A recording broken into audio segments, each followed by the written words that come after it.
Java Server Pages Actions. In this chapter, we will discuss actions in JSP. These actions use constructs in XML syntax to control the behavior of the servlet engine. And you can dynamically insert a file, reuse Java Beans components, forward the user to another page, or generate HTML for the Java plugin. There is only one syntax for the action element as it conforms to the XML standard. JSP action name attribute equal to value. Action elements are basically predefined functions, and the table lists out the available JSP actions. Syntax and purpose. JSP include includes a file at the time the page is requested. JSP use bean finds or instantiates a Java bean. JSP set property sets the property of a Java bean.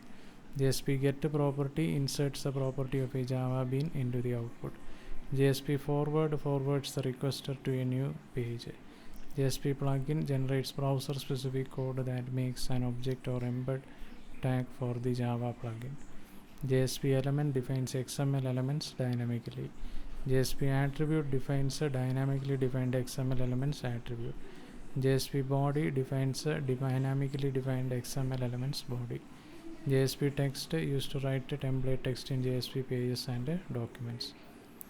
Common attributes. There are two attributes that are common to all action elements: ID attribute and scope attribute. The ID attribute uniquely identifies the action element and allows the action to be referenced inside the JSP page. And if the action creates an instance of an object, the ID value can be used to reference it through the implicit object page context.